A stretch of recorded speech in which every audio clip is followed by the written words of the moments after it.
मध्य प्रदेश के धार जिले में खलघाट संजय सेतु में महाराष्ट्र रोडवेज की बस गिर गई और इस हादसे में 12 लोगों की मृत्यु हो गई। प्रशासन द्वारा राहत और बचाव का कार्य जारी है। ये बस इंदौर से पुणे जा रही थी और बस में कुल 55 यात्री सवार थे। अब तक 12 लोगों की मौत की पुष्टि हुई है और कुछ लोगों को जिला प्रशासन ने रेस्क्यू कर सुरक्षित बाहर निकाला है। सोमवार की सुबह खरगोन और धार के बीच खलघाट के पास भीषण सड़क हादसा हो गया, जिसमें इंदौर से पुणे जा रही यात्री बस संजय सेतु की रेलिंग तोड़कर नर्मदा नदी में समा गई। इस भीषण हादसे में अब तक 12 लोगों की मौत की पुष्टि हो चुकी है, जबकि कुछ लोगों को जिला प्रशासन ने रेस्क्यू कर सुरक्षित बाहर निकाला है। वहीं हादसे के बाद बस क्रेन की मदद से नदी से बाहर निकाला गया, जिसमें आप तस्वीरों में देख सकते हैं हादसा कितना भीषण होगा।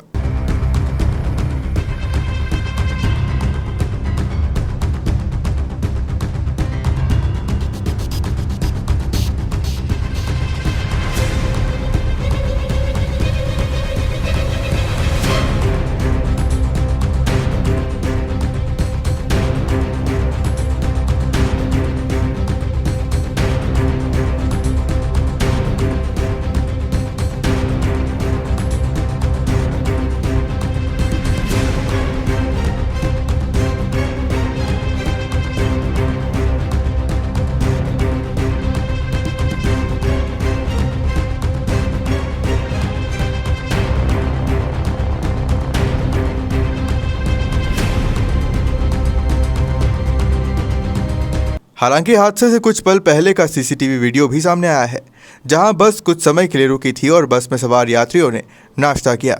इसके बाद जैसे ही बस पुणे के लिए निकली तो खलघाट संजय सेतु से बस नर्मदा नदी में गिर गई, जिससे चारों तरफ अफरा तफरी मच गई। वहीं घटना की जानकारी लगते ही पुलिस प्रशासन के आला अधिकारी मौके पर पहुंचे। ये बस इंदौर से महाराष्ट्र जा रही थी। इसमें हमने जो अपना इंदौर में जिस बस स्टैंड से चली सरवटे से, वहाँ से 12 लोगों के बैठने की सूचना है और एक ड्राइवर लगाएं तो 13 लोग होते हैं। 13 लाशें तो रिकवर हो चुकी हैं, डेड बॉडीज़। संभावना है अगर कंडक्टर रहा हो तो एक और हो सकता है, या रास्ते में कोई सवारी उतरी हो। तो अभी हम रेस्क्यू ऑपरेशंस चलते रहेंगे। आइडेंटिफिकेशन के लिए जो लोकल लोग हैं और जो भी तरीके हो सकते हैं, आई कार्ड वगैरह ढूंढना या आधार कार्ड किसी की पॉकेट में हो, धामनोद में हमारे जो कम्युनिटी हेल्थ सेंटर है वहाँ पे उनका आइडेंटिफिकेशन का काम चल रहा है।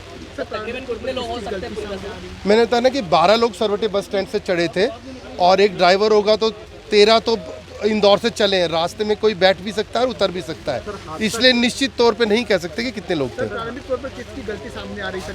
नहीं, अभी उस तरह की जांच अभी तत्कालिक कार्य नहीं है, तत्कालिक रेस्क्यू ऑपरेशन है, उसके बाद जांच देखेंगे। कार्रवाई होगी सारी बाद में, उसके बाद में कार्रवाई की जाए। कितनी दिक्कत आ रही है राहत बचाव कार्य में? नहीं, हमारी टीमें तत्काल स्थल पर पहुंच गई और दोनों कलेक्टर्स भी तत्काल स्थल पर आ गए, पुलिस की दोनों टीमें भी आ गई, बड़वानी जिले से भी सारे लोग आ गए। बारिश में, खराब मौसम के बावजूद भी यथाशीघ्र संभव रेस्क्यू ऑपरेशंस किए गए हैं। बस भी बाहर निकाल ली गई है, इसलिए प्रशासन ने बहुत त्वरित कार्यवाही की है। वहीं सीएम शिवराज सिंह चौहान ने धार खरगोन के डीएम से बात कर घायलों को तत्काल मदद करने के निर्देश दिए हैं। साथ ही मृतकों के परिजनों को 4-4 लाख रुपए की आर्थिक मदद का ऐलान किया। आज सवेरे महाराष्ट्र राज्य परिवहन निगम की एक बस 7:30 बजे इंदौर से चली थी। नर्मदा जी के खलघाट पुल पर अनियंत्रित होकर रेलिंग तोड़ती हुई नर्मदा जी में गिर गई थी। जैसे सूचना मिली, तत्काल प्रशासन सक्रिय हुआ। कलेक्टर, एसपी, एसडीआरएफ, एनडीआरएफ की टीमें बचाव के लिए तत्काल रवाना की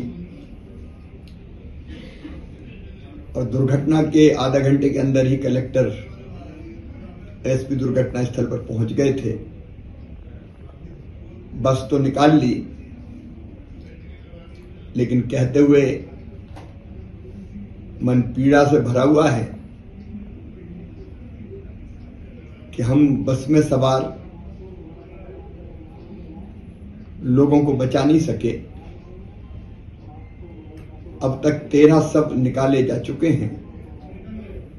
पहले सूचना थी कि बस में 15-16 लोग सवार थे, लेकिन 13 सब निकाले जा चुके हैं और एक संभावना इस बात की है कि इतने ही लोग हो। अभी बचाव कार्य जारी है। मेरी महाराष्ट्र के मुख्यमंत्री जी से चर्चा हुई और उप मुख्यमंत्री से भी चर्चा हो रही है। मध्य प्रदेश सरकार हर संभव व्यवस्थाएं करने की कोशिश कर रही है। जो सब मिल गए हैं उनके पार्थिव शरीर को ससम्मान, उनमें से 5 की पहचान हो चुकी है, हम उनके गंतव्य पर भेजेंगे। दुर्घटना की जांच के निर्देश भी मैंने दे दिए हैं और खरगोन जिले के प्रभारी मंत्री श्री कमल पटेल जी को मैंने निर्देश दिया है कि वो तुरंत घटनास्थल पर रवाना हो। राष्ट्रपति जी के चुनाव का वोट यहां डल रहा था तो वो भी दुर्घटना स्थल पर रवाना हो रहे हैं। संकट की इस घड़ी में हम पीड़ित परिवारों के साथ खड़े हैं और अपनी ओर से हर संभव। पीएम मोदी ने घटना पर दुख जताया है।